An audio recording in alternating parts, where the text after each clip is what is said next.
Welcome to Lesson 5 of AQA A-Level Physics. Today we're going to focus on different types of particles by categorising them into fundamental, non-fundamental, and then explore leptons. So, first of all, I'm going to show you a particle tree.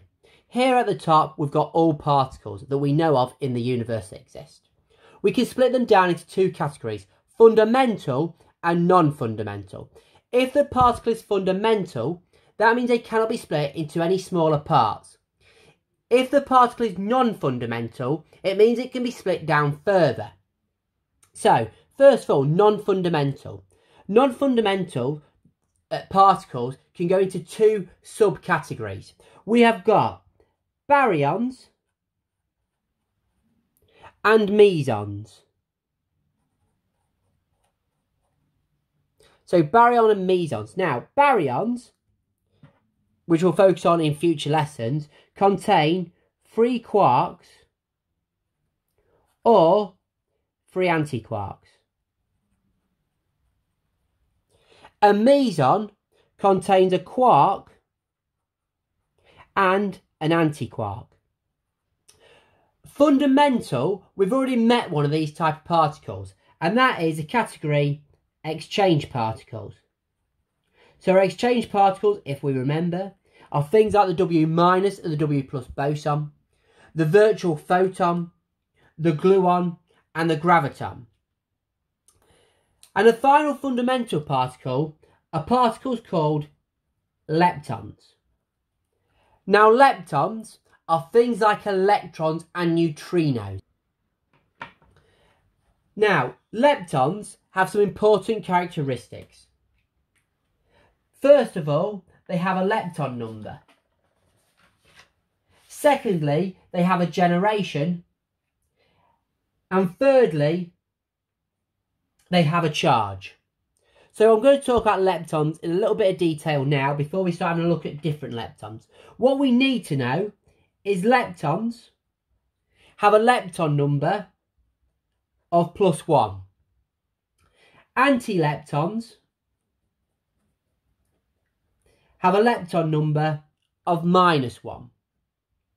Now, in the previous videos, we looked at this and we said the differences and the similarities between particles and antiparticles, and we talked about their mass being the same, but we said that charge and quantum number is different. Well, lepton number is a quantum number of a lepton. So that means non-leptons have a lepton number of 0. Now, what we need to know is that during any particle interaction, the lepton number is always conserved.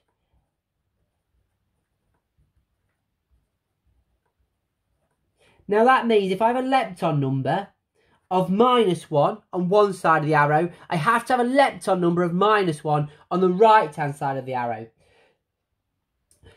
So I talked about generation.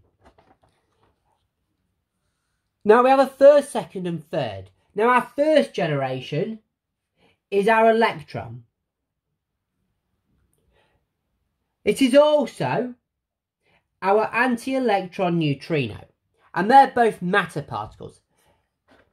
Now we know that antimatter, our first generation, would be a positron, an anti-electron neutrino.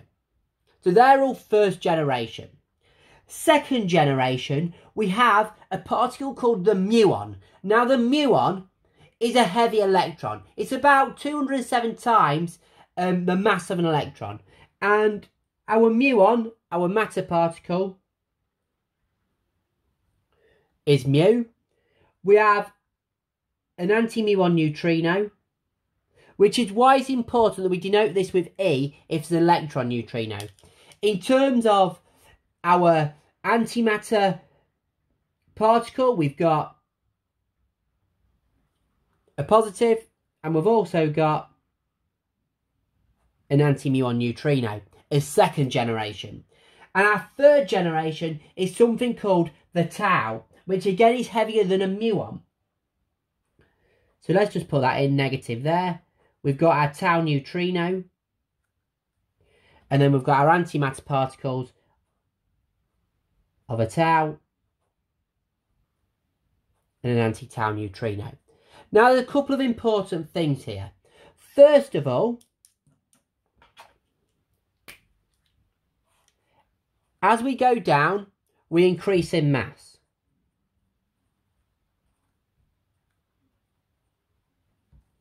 We increase in mass. Now that's important because throughout our decays, our particles will decay into the lightest version. So our tau will decay into a muon and our muon will decay into an electron. Now generation has to be conserved first of all. So I've produced this table. Now here we're going to put, obviously, we're going to fill it out. So I'm just going to go down the symbol column. So we have an electron.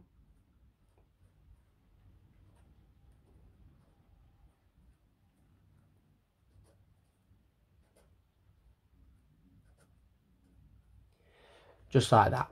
We know that this is first, second, third. Now, charge. We have to think about charge. All of these particles here have the same charge. So we've actually got minus 1.6 times 10 to the minus 19. And just like our electron neutrino, these all have 0. Now, I've just said that all leptons have a lepton number of +1. Now, this is where we start talking about lepton numbers. So, our electron has an electron number of +1, but it doesn't have a lepton number of a muon or a tau. Our lepton number of an electron neutrino is +1, 0, 0. I think you can start to see a pattern. So our muon has an electron lepton number of 0 because it's not an electron, but it has a muon of +1 and 0 like that. Like that. And our final particle here is our tau, which is not going to have an electron lepton, not a muon, but it's going to have a tau lepton number. Just like that. So there's some of our particle summaries there of all our leptons. Again, we've got our antiparticles. So again, let's go through this again. So our positron.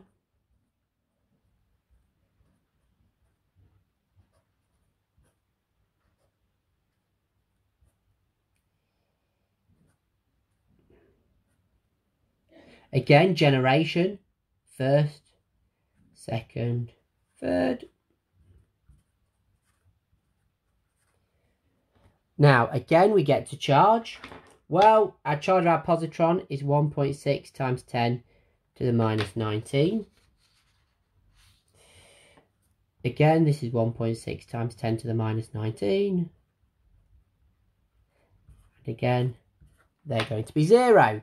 Now, if we said our lepton number for our particles of our electron is +1, that means these antiparticles are going to be -1. And again, our electron lepton number, well, a positron is a form of electron. So again, we've got -1, but 0, 0, -1, 0, 0.